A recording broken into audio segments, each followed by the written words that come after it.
When are we gonna start doing hair and makeup? Oh, sorry. Ooh, that's really. Hello. Was that comment on film? Well, good afternoon.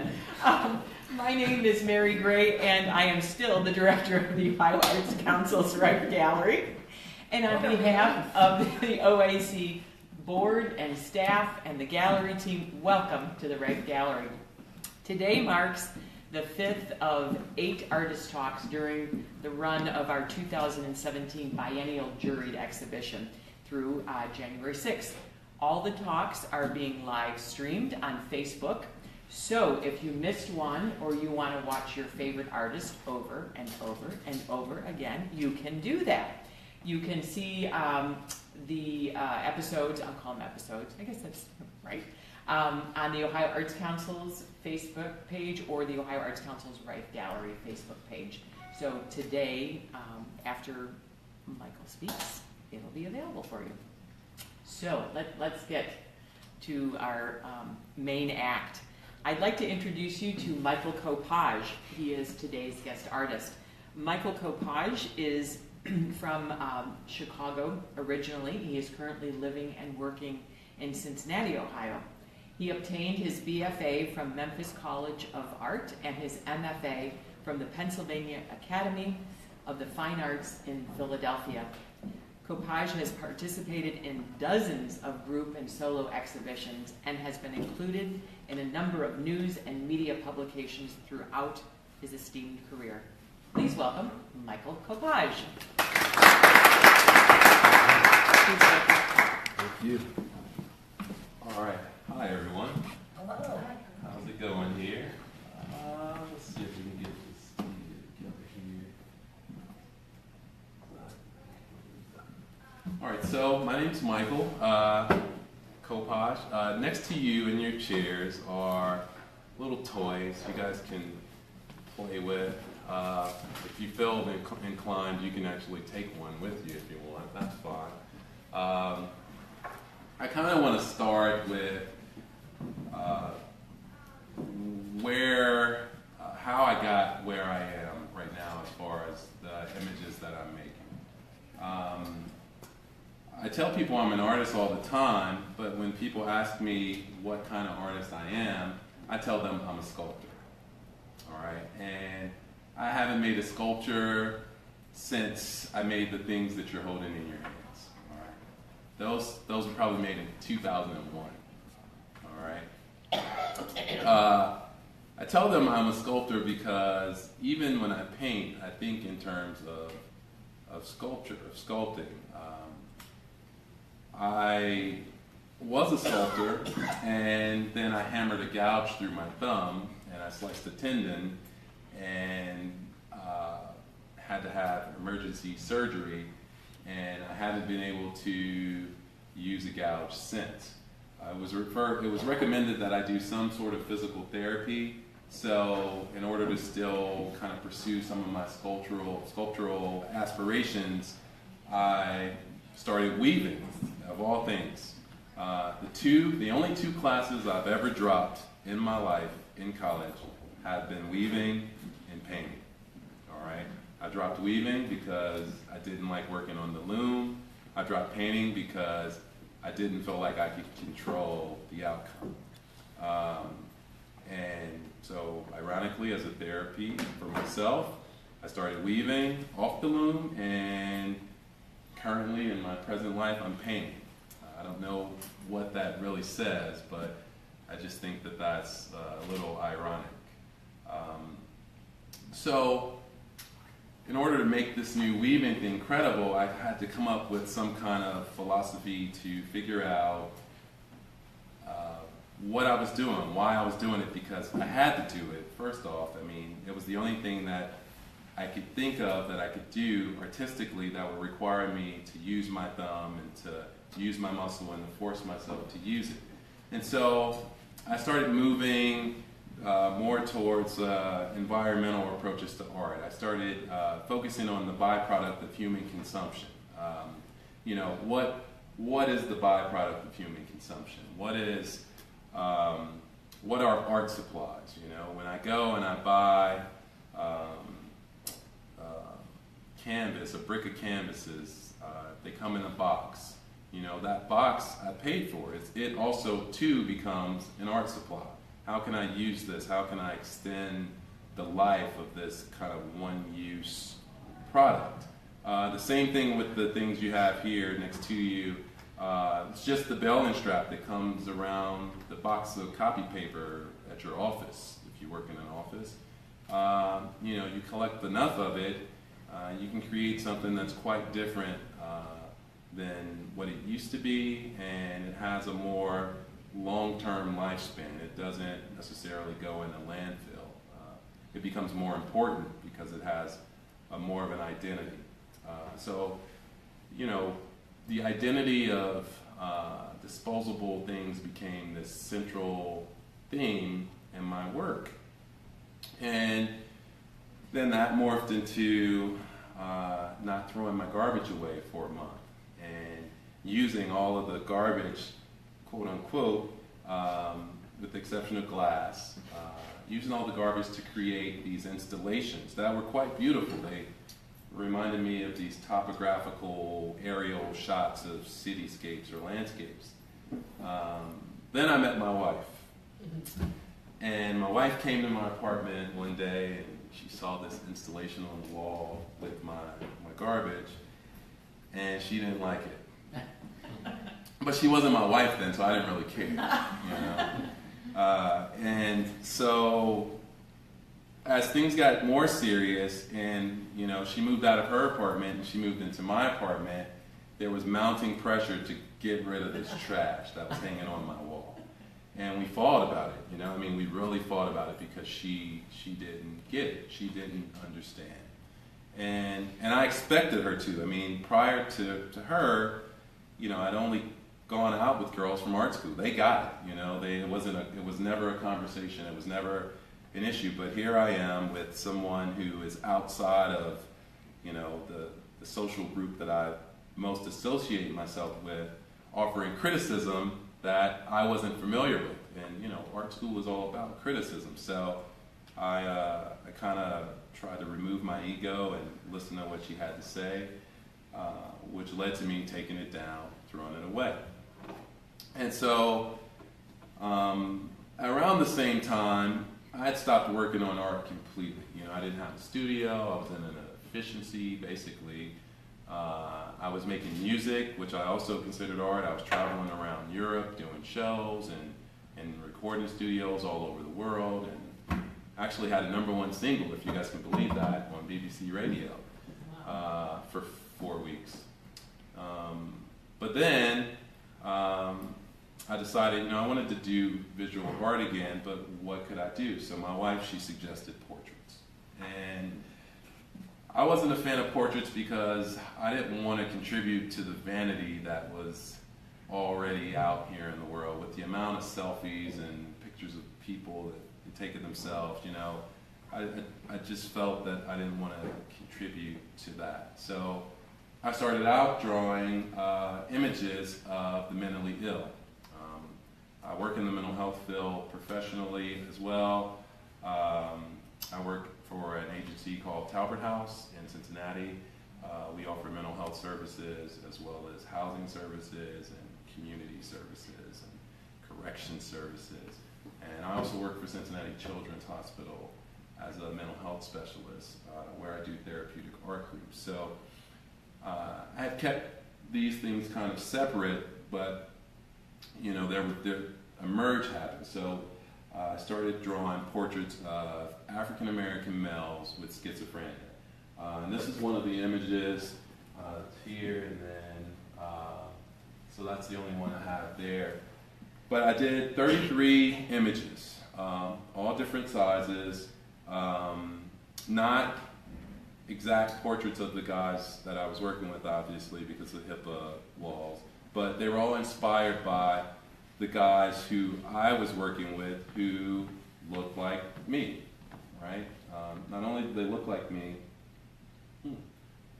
okay, there are 2 more. So not only did they look like me, but we were the same age. So I thought about how if circumstances were different, I could have been one of these guys, and they could have been me. And it really struck a chord with me, and I didn't really know how to articulate it in a way that would result in productive conversation with my counterparts from other cultures. So I decided to just draw it, because art always seems to be a great entryway into difficult conversations for me and for lots of people that I know. And so I drew these 32 portraits, and I was able to have an exhibition here in town at a few places, and I had some of these conversations, and I felt much better about it, and I felt like I was helping to reduce the stigma associated with mental illness, which is kind of what I do in my work every day. So I just use my art as a vehicle to do that. And so after that, I didn't want to continue to, after a certain amount of recognition, I felt that if I continued to depict the mentally ill, it would be me taking advantage of the situation and kind of profiting from mental illness. And since I don't make very much money in the work that I do, I didn't want to do that in my artwork. So I took another break, about a year. My wife then said, she was pushing this portrait thing. People want portraits. People want portraits. And I kept saying, I don't care what people want. Like, I want to make sculpture. I want to go back to weaving. I want to do some of these installations. Some of the ideas that I have for the installation work that I plan to do at some point far exceed any visual outcome I'll ever achieve with the painting. I honestly believe that. But, the great thing about painting, especially with acrylic, it dries fast, it's economical. If I pick up a shift at the hospital, third shift, I can pin up a painting on the wall and work on it for a few minutes, a few hours. I can roll it up, put it in a tube, take it home. Storage isn't much. There's just so many benefits to painting. It's just the most convenient thing for me to do, and I can't not have this creative energy and not use it. So I said, okay, I'll keep doing portraits. And so I made a commitment to myself that I want to paint 100 large-scale portraits. By large scale, I mean 5 feet by 3.5 feet. And I want them to be of people from my life, not necessarily people that I even like. People that I like, people that I dislike, people that I met in passing, people that impact me in some significant way, long-term, temporarily, negatively, positively, but also people that I personally did not find attractive, because I didn't want to contribute to that vanity piece that I mentioned earlier. So the first thing, now none of these are in order, and I didn't want them to be in order because I didn't want to go through the timeline. But what I wanted to do was I wanted to paint the diversity of my life. I wanted to paint people from both genders, people with glasses, people with long hair, people with short hair, bald heads, old, young, you name it, all right? And I haven't quite accomplished that. I have 100 portraits to go, and of 100, I probably have 20 completed, right? So this is going to take me years, I understand that. But at some point, the goal would be to show all of these portraits in a space where I could do kind of a summary and, just kind of make a big splash, if you will. So this is one of the earlier portraits. This is Alice. It's hard to tell by the scale, but all of the portraits that I'm going to show you from here on out are about 5 feet tall and 3.5 feet wide. So I refer to them as big heads. They're big heads. Alice, and she has given me her permission.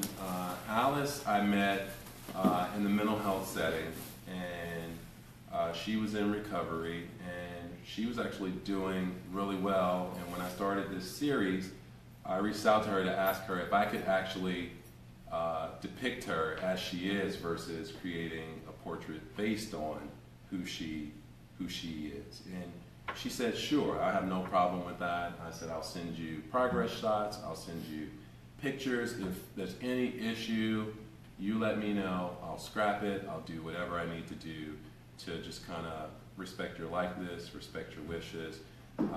When I finished the portrait, she was fine about it. You know, what I liked about Alice is that, first of all, she wasn't a young African American male, but she was this Chinese girl that was in love with African American males, and she was one of the most confident people I've ever met in my life.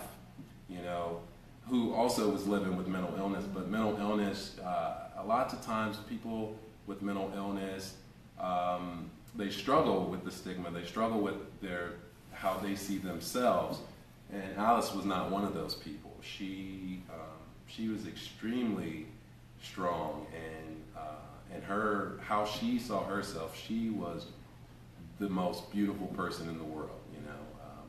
And I really respected that. It really moved me. It inspired me to continue doing what I was doing, because if I could get, you know, one person a month to convert to that kind of mindset, you know, I'd be really doing some good work, is how I felt.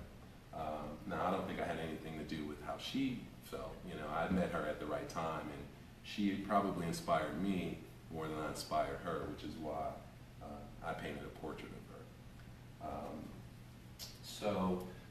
This is Corey. Corey Najati. Corey Najati, I don't know him, actually. I've never met him. Only through text and through Snapchat. Corey Najati is a music artist based out of Washington, D.C., and he reached out to me to ask if I could do some cover art for him. And I said, yeah, I can do that, you know. I said, but, you know, it's kind of expensive just to use it for cover art. I said, don't you want me to ship you the portrait? And he's like, no, I just want to pay you to paint it. I don't even want the portrait. And I asked him, I said, are you sure?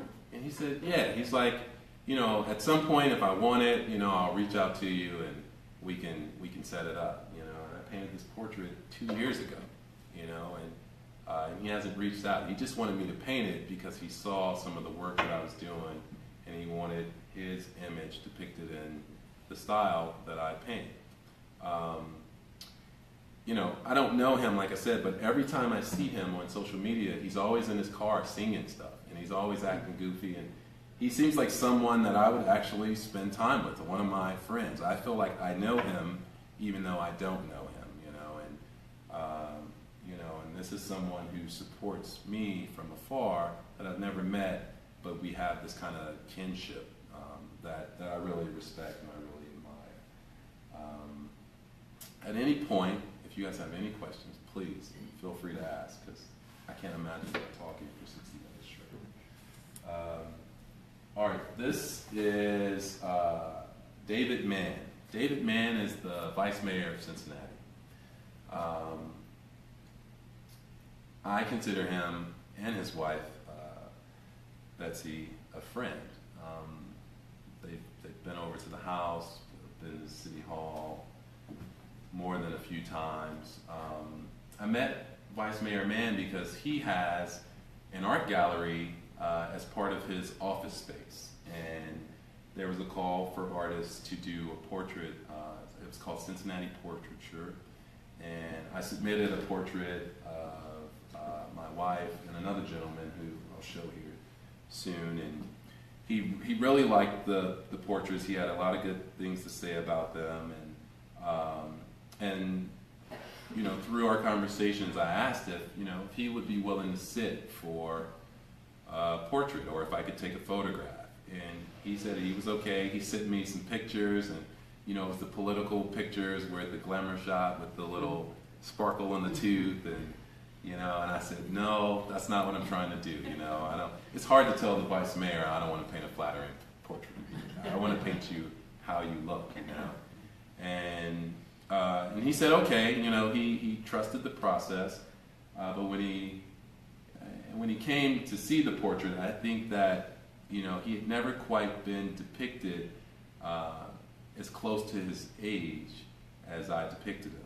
And I could tell that he was taken aback by it. And that's not to say he didn't like it. I just think that, you know, I kind of achieved the goal that I was looking for. You know, How old is he? I don't know, but I would, if I had to guess, I would say he's in his late 70s. Okay. And, you know, with this paint is particularly, you know, with older folks, because they have more crevices and they have just more wear on their face, it's much more interesting to paint, and I approach it much more like a sculpture, you know. So, you know, with sculptures you build an armature, which I guess would be the drawing in the case of a portrait, and then from there you start kind of building things up and then chiseling things down. And you know, with this painting, it started with the darks first, and then I went from the darkest colors to the lightest colors, and it just became this real sculptural experience for me. And when I was done, I personally was extremely satisfied with it. But you know, I think that, you know, he was expecting to be he was expecting there to be a layer of flattery there, you know, that wasn't there. It was stripped. I mean, it's raw. It's, you know, it's really extremely fleshy.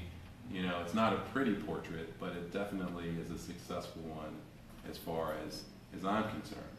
So after I painted the portrait, you know, we talked a little bit about my work and my art fusing. As part of my work for Cincinnati Children's, I do therapeutic art groups, and we have started a project called Piece by Piece. Myself and my partner, Brent Billingsley, who is also an artist. We do large-scale black and white portraits where we take a photograph, we put it through a filter to get the different tones. We grid it, we cut it up into 12 to 16 pieces. They're all numbered, and we give one to each of the participants in the group. Now, the participants don't know what they're doing in the group. They don't know. They're just asked to draw and paint what they see here. So it could just be a solid black square, and they have no idea how that contributes to the overall piece. The goal being, you know, working on your problems one piece at a time instead of trying to deal with them all at once. So we get 12 people to do that, and we come up with these beautiful portraits. In the last 2 years, we've created over 120 of these portraits. I mean, they're all maybe 5 feet by 5 feet or larger. The smallest one is 9 squares, the largest one is 54 squares, so they get pretty large. The reason I'm sharing this with you is because I then went to my friend David Mann, who has an art gallery, and said, hey, this is the work we're doing at Cincinnati Children's Hospital. You have this space, it's Black History Month, it's International Women's Month, it's this month. Can we show some of the kids' work there that they put together? He says, well, you know, let's talk about it, come on down. We go down, we meet with his assistant, they agree to let us do something for International Women's Month. We had a show up with the kids' work, 20 large-scale portraits for 3 months. I mean, in City Hall. We had so much feedback and so much recognition for the work that we had up there. And actually, City Hall bought one of the pieces from the show. We weren't even selling the pieces, but you know, they reached out. They said if they could buy one. We said we weren't selling them. They said we'd like to buy one. So we sold one, and we used it to just pay for supplies for the program. So I call him a friend because not only is he interested in like the political piece of what's happening in Cincinnati, but on a personal level, when you see him, when you meet him, what I like about him is that he is so humble, and he remembers almost everyone. He walks up to people, shakes their hands, greets them with a hug, and it's not like you would expect a politician to do. It's like you would expect a friend to do. I mean, he made a house visit. He didn't have to come to my house. He could have said, well, bring the piece to City Hall. But he and his wife came, they showed up, and it was just an extremely personal experience. So for a man with a face as popular as his, you know, he doesn't walk around with bodyguards, he doesn't have a security detail, he's just a regular guy, you know, surrounded by people. So he was one of those folks that definitely imparted something on me as well. Was there a reason that, I think it's quite striking how you focused on just the face and sort of white, left the negative space white. Mhm. Was there a reason for that? Yeah. So I can answer that. So I mean, so think about when you meet a person. You know, when you meet an actual person, most times you look them in the face. I mean, that's where their eyes are. That's where their mouth is. There's background. There's stuff in the background, but I'm not paying attention to that stuff when I'm talking to you. So I just felt like it was more important for the full focus to be the face. You know, when you're confronted by another figure, especially a figure that's larger than you, you know, you have your own individual response to that figure and whatever your history with a figure that looks like this might be. And there's a relationship that starts at that moment, and I don't want to create anything visually that'll take away from that experience, if that makes sense. That's a good explanation, because I think the human face is so fascinating, everyone's. And I thought this was quite striking about this piece, and I like the way you explained it. Well, thank you. I look at these all as two portraits. I usually start, my process, there's a portrait of the eyes, so I take a close-up of the eyes so I can make sure that I get those right, because if those aren't right, the portrait won't be right. And then there's the portrait of the face. So, but I always start with the eyes, and I work on those for days sometimes until I'm satisfied that I have them as accurately described as I can do them with my skill level, and then once I'm satisfied with that, I move to the next phase, which is the face. So, all right. So this is Desiree. Desiree is my sister-in-law. Wow. When I painted this, my wife was so jealous because my wife was the first portrait that I did, and it I think is probably the most successful out of all of them because it's gotten the most recognition, and it's been converted into a mural downtown Cincinnati, and all of these great things have happened with my wife portrait, but it was not flattering. All right, so I painted my sister-in-law, and it's flattering. Well, my sister-in-law, she's a makeup artist. She's good. She's really good at what she does with makeup. I mean, she could make a gargoyle look like a beauty queen.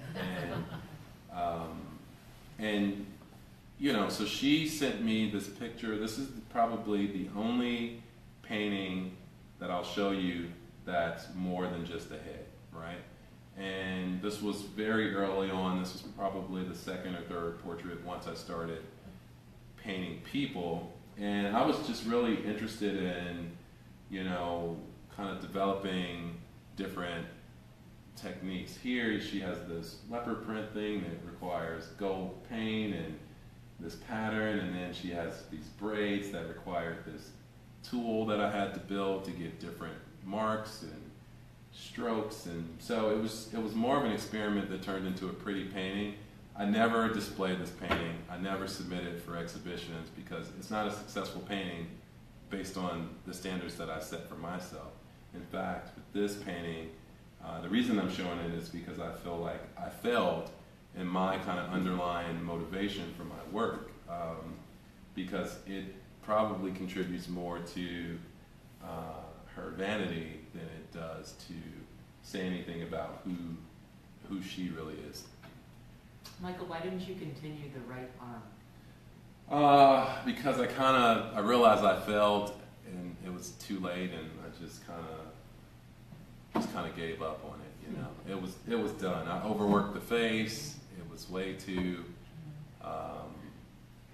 modeled. I mean, the arched eyebrows and all of that stuff. I mean, it was just a failure for me. So I completed just enough for it to be, even the background. I mean, we talked about how I don't paint anything in the background. This is the only one with a background, you know.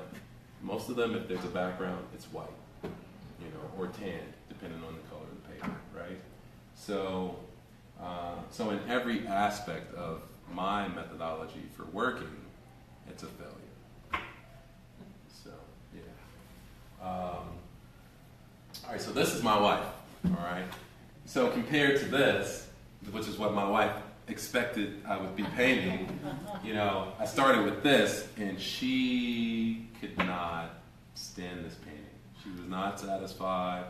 She thought that I just made her look horrible, and she just was not a fan. And I have a good friend who's also an artist. His name's Pete. He comes over to the studio, and we paint together. He paints his futuristic paintings, and I paint my portraits. And Pete is extremely critical. You know, he does not bite his tongue. You know, he's cutthroat even. And you know, I really value his criticism because most of the time he's right. And so, as I'm painting this, he was saying, you know, it's not done. It's not done. You know, you need to think about this, think about that, try this, try that. You know, just let loose, relax. And so I did all of those things, and I came out with this painting that I thought turned out extremely successful based on, again, the standards that I set for myself. My wife, however, was not a fan. The first time I showed this was at Fresh Air Gallery, and a lady put a bid on it to purchase it, and it fell through, and I got to keep the painting. And I'm glad that that happened. At first I was kind of bummed, but I'm glad that that happened because after that happened, I got to show it a couple more times. And in showing it, the city of Cincinnati reached out to me, and they said, so this piece was one of the pieces I showed originally at City Hall. So David Mann had the portraiture show. I showed this, and another gentleman. Someone from the city saw this hanging in the gallery. They reached out to me, and they said, well, we'd like to turn this into a mural and paint it downtown Cincinnati. And I said, awesome. So they paid me for the rights for the image, and they blew it up, and they put it, it's the first painting as part of a walking mural tour in Cincinnati. There's a series of 11 murals. It's called the Walking Mural Project. That's through Artwork Cincinnati. I'm not sure if any of you have heard that, but they're responsible for all of the murals that happen in And where is this located? It's on 13th and Main Street. Yeah, 13th and Main Street. You take a right, and it's in a breezeway, like along the walking tour route, a walking mural route in downtown Cincinnati. So, so that made my wife. That scored me some brownie points with my wife. You know, well now it's a different story. You know, she loves it. And she loves it because she understands why other people like it. You know, she didn't like it because it didn't fit her own personal visual aesthetic taste. But now she's gone down multiple times to visit herself. She's taken photographs with herself. Her friends have gone down to take photographs with her and tagged her in the photographs on social media. And I would say that, you know, she's extremely happy with, you know, the life that this thing has kind of taken of its own. You know, it's more than just a portrait now. It's a symbol. You know, and I had to write an artist statement about, you know, what this meant for me. And you know, I married my wife for a lot of reasons, but one of the reasons was that she reminded me of a lot of where I grew up, you know, the people I grew up with, you know, how much she valued family, how strong she was, how outspoken she was, like how loving she was, like all of the qualities of the black women that I grew up with in my home, my wife embodied. So I felt really inspired to paint this portrait of her, you know, to kind of symbolize that love for her. You know, she didn't know that at the time. All she wanted to do was look cute. So, but so she was the impetus for all of the portraits. This was the very first one. As you can see, they look a great deal different now because I was a sculptor transitioning into painting. So this one is even much more sculptural with the layers and the lines and a lot of straight lines, you know, a lot of straight lines, a lot of modeling, a lot of surface.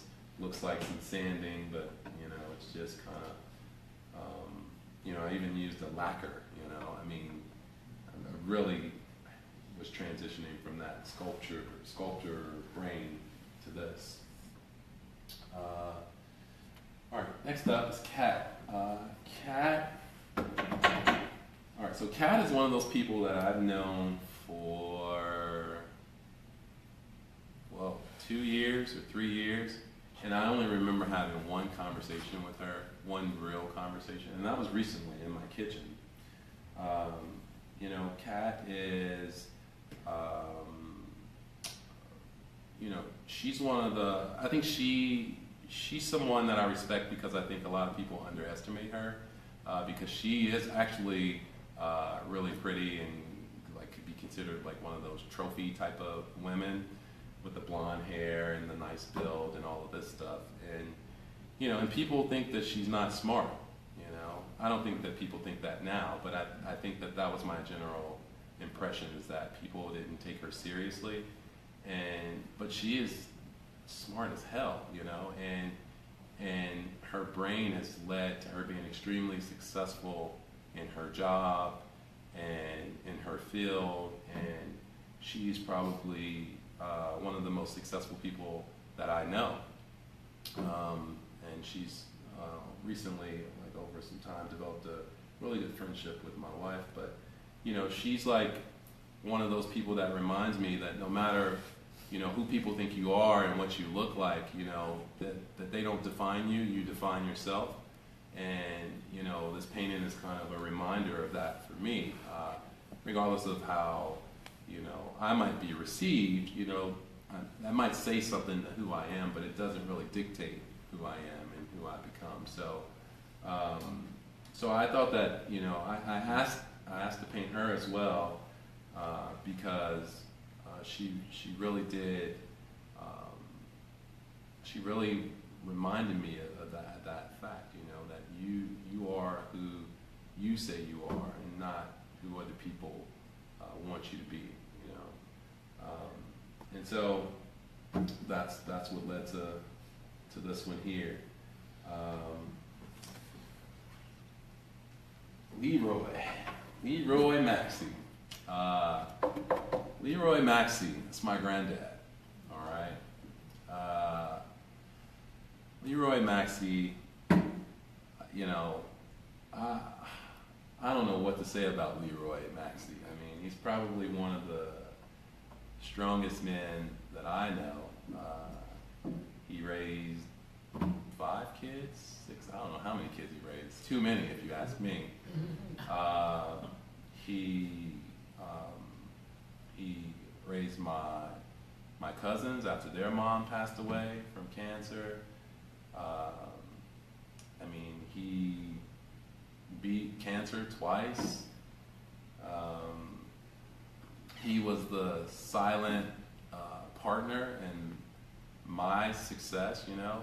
I mean, when I went to college and when I traveled, you know, I didn't know how instrumental my grandfather was in making that happen until I became an adult. He, you know, he never needed recognition. He never, he was always humble, you know. He's just a really humble guy, you know. He never really brags, and it's interesting because I learned that he was in the Korean War, and he came back home because he got injured. A grenade exploded or something, and a piece of shrapnel cut his face and his nose, and you know, and the story, the only story that I heard about that was that, you know, they ruined his pretty face, You know, that was his story. You know, those folks ruined my pretty face. You know, it wasn't anything from the war. He doesn't seem to carry around any trauma or any like negative side effects. I mean, just his ability to kind of deal with the hardships that he had in his life and his, you know, just growing up, hearing about how he grew up down south with, you know, I mean, I don't need to go into that, but I just really appreciate the legwork he's done to put me here right now. I don't think that it would have been possible without some of the hardships and some of the sacrifice that he has had to endure. I'm still learning about my granddad. I mean, he's been in my life my entire life. I grew up in his house for the first 10 years of my life. And, you know, I just found out he had a Purple Heart 2 years ago, you know. And I found that out because he was talking to my wife about it, you know. I'm still learning things about him every time I go home because, you know, he's not one of those people that really, like I said, is seeking recognition or needs to brag about their accomplishments. And so, you know, if I could be that humble, which I don't think I ever could be, I would like to try to do it how he does it. You know, I would like to think that everything that I'm working for now would create a better life for my son and my future children if I have them and my family. So he just was one of the best role models someone like me could ever have, you know, and, you know, he was silently pulling strings in the background to ensure that I was successful, you know. I went to college on a scholarship. I didn't necessarily take it serious. I lost my scholarship, but somehow I was miraculously able to stay in college, and I never really asked how that was possible, because I know my mom and my dad couldn't afford it, you know. But somehow it happened, and I took it serious, and I got back on my A game, and I got straight A's the rest of the 3 years I was there, and got my scholarship and some other scholarships, and, you know, I turned it around. But I couldn't have done it if I didn't have, you know, like a shadow partner there. And I don't think I've ever thanked him for it, because I don't think he knows that I know, because my mom told me accidentally. So I don't think that he wanted me to know, you know. So just the humility that he represents, it just kind of, regardless of how successful I become, it's just a reminder to, you know, that everyone doesn't have to know everything you've ever done. You know, sometimes you knowing should be enough. You know, as long as what you are doing is providing for the people that you love and impacting them, then that's all that really matters at this point. So, so every single piece is, you know, a story, a reminder, a visual sign for me. You know, it's a chrysalis as well. I mean, it kind of captures these people at a certain time in their life, or at a certain time in my life, if you will, in a way that a photograph couldn't ever capture. They say a picture's worth 1,000 words, and it may very well be, but, you know, the paintings for me represent, you know, an experience in its entirety, you know, and serve as more than just, you know, words, but, you know, guide as to how I should think, how I should live, you know, what type of qualities I'd like for people to say they see in me. So this is one of those pieces. Molly Wellman. All right, so Molly Wellman. Molly Wellman is a business owner in Cincinnati. She owns bars and punch houses and vegan cafes, and and she's doing extremely well. And she is one of those people that when you look at her, you think she's just a rockabilly chick, you know, tattoos on her neck and on her hands, and I mean, she does not look like what you would expect a successful business owner to look like, based on the stereotypes we, set for each other. But she is extremely successful, and, her, just like Kat, kind of represent the similar things, that it doesn't really matter what you look like. Maybe it does, but as far as success goes, you can always find your own lane to success, whatever success is for you. And it doesn't have to be based on standards that other people set for you. Much like my painting, my wife, what she would have liked to see in my painting is not what I want to see in my painting, and so I still see my painting as successful, even though I'm following my own visual kind of guidelines. And so Molly was a great reminder that you just be true to who you are, and continue to do what you're doing, and at some point, after a few good decisions, success should be easier to attain. Santu. Santu is from Cincinnati. Really interesting looking guy, really, really thin, really short, can't be any taller than 5'5". Cincinnati, by way of Scandinavia, served in the Scandinavian Army as an officer, now works for the Department of Defense. I realize I don't know much about this guy. He's just a mystery. Avid traveler, just one of those guys who, he'll tell you a story and you get envious. I mean, it seems like he's lived so many lives in one life, and he's had so many experiences, and, he's that guy that that, like, no matter how much you accomplish, no matter how much money you have, no matter how many shows you have, or whatever that is, there's always someone who has more, right? So appreciate what you have, and that's what this guy reminds me.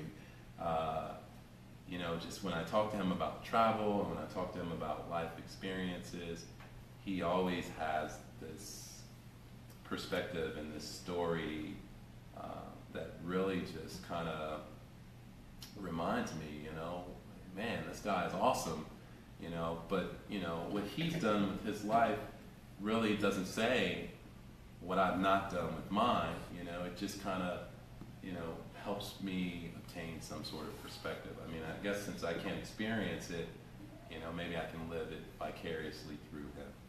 So all of these people, whether I have a relationship with them or not, they all contribute to the kind of commandments I have for my life, if you will. And they're people that I know, they're people that I meet, they're people that I have relationships with, and people that I don't. But at the end of the day, they're just all people. If you guys noticed, and I'm not sure if you did notice this, with the exception of Desi and Desiree, my sister-in-law, everyone is looking straight on. No one has a facial expression. Everyone's mouth is closed.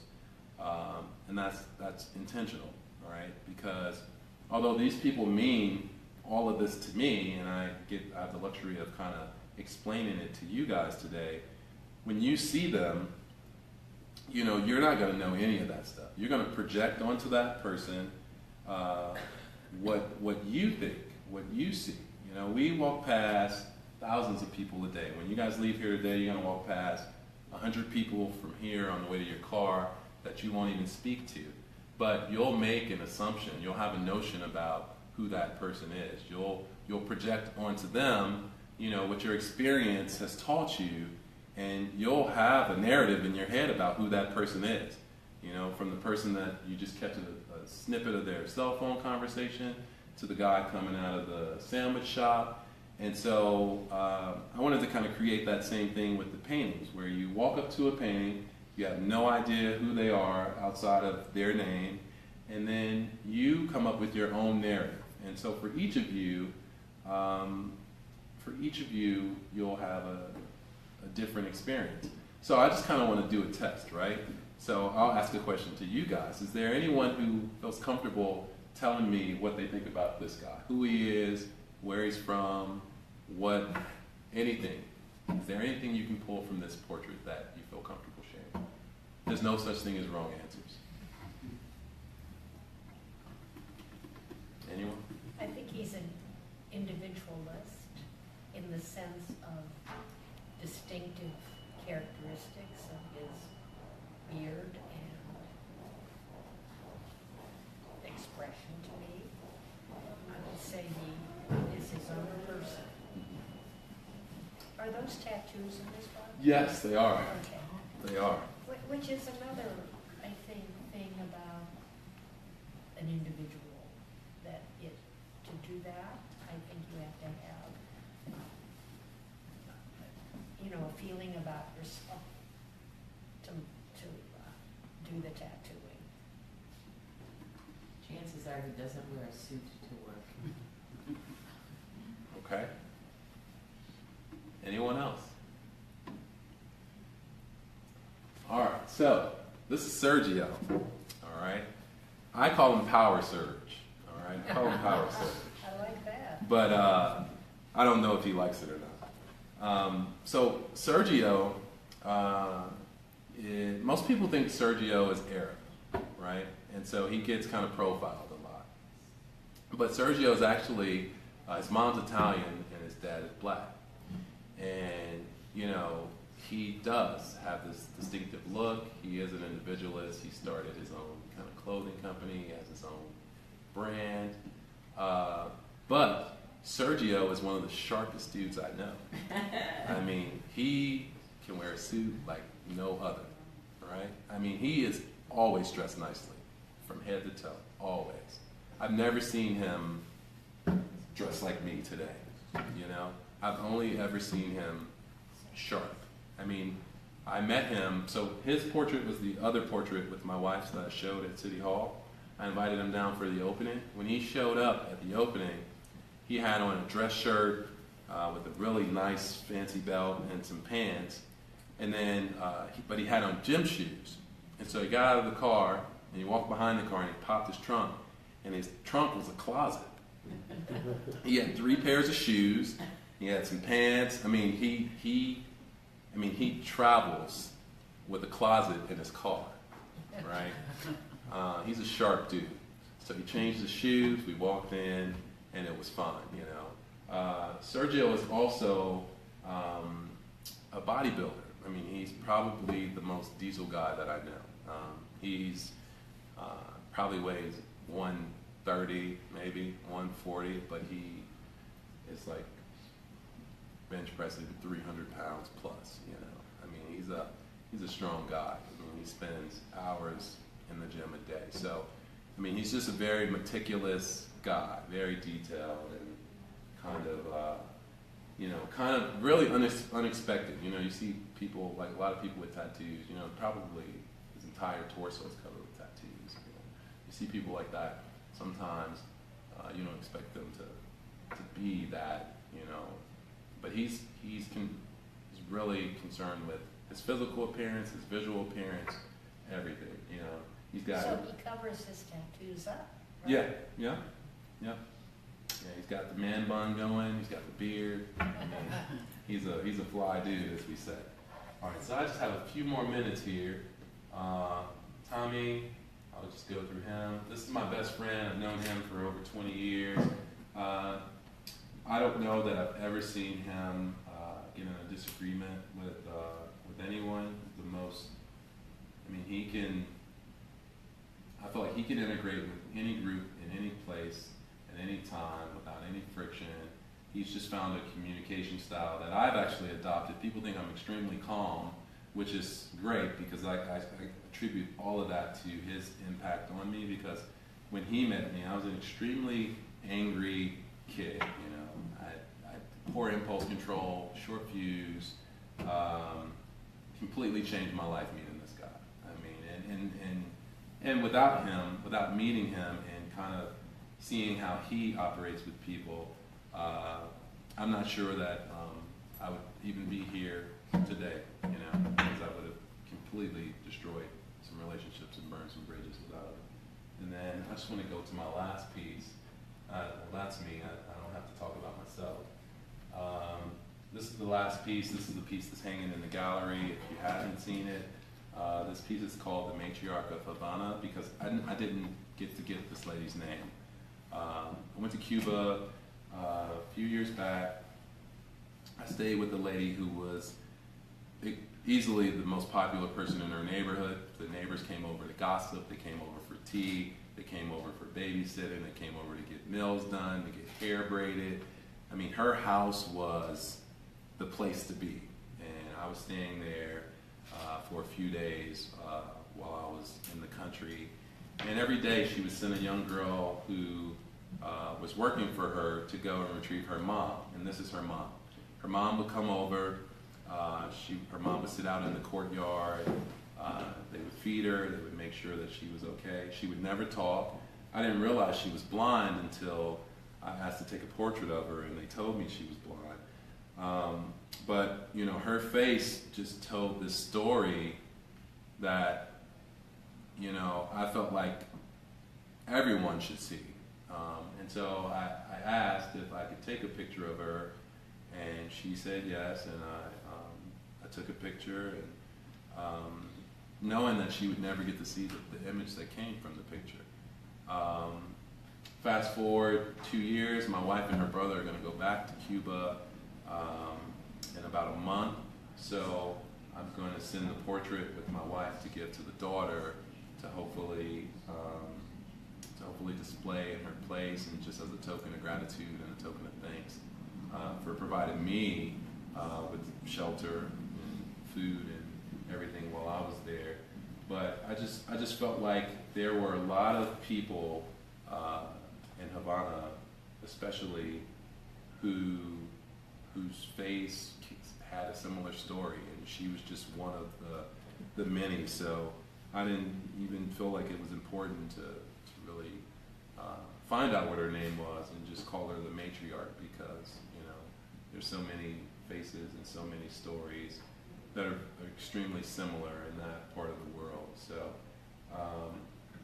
you know, I spent a few days with her, and, you know, I hope she's doing well. I guess I'll find out soon enough. And I felt like, you know, this was one of those people who definitely would make a beautiful portrait, painted portrait. So, unless you guys have any questions. We're at just about 1 o'clock. If anybody has any questions before we wrap up? Questions for Michael? Quick question. Are there any artists that inspire or influence you? So yes, but they're all sculptors. Okay. I actually don't. I try to stay away from other artists, if you can believe that. I don't really. I don't hang out with artists. I don't go to social events with artists. I don't have those conversations with artists, the verbose ones, you know. Except for the folks I went to school with, that cohort in undergrad and in graduate school, because I don't want to be influenced by what other people are doing in their work, you know. Like I talked about with Santu, you know, every time I talk to him, I just get envious, kind of, you know, and it just kind of, it makes me feel like I should be doing more sometimes, and I don't ever want to feel like that when I'm actually pursuing what I want to pursue with my work. When I talk with other artists, there just isn't enough time to do everything, so I don't want to be influenced. I don't want any of that, you know. So I tend to limit my interaction with other artists. Now I do go out to see shows, you know. I like going out to see like big shows, especially, you know, in other cities when I'm traveling and stuff like that. You know, the Impressionists, and most of the people who I'm attracted to are people who are long gone, you know, with the exception of a few sculptors that are still around. Anyone else before we wrap up? Michael, Yeah, well, thank hey, you. I want to thank you Very, guys. very much.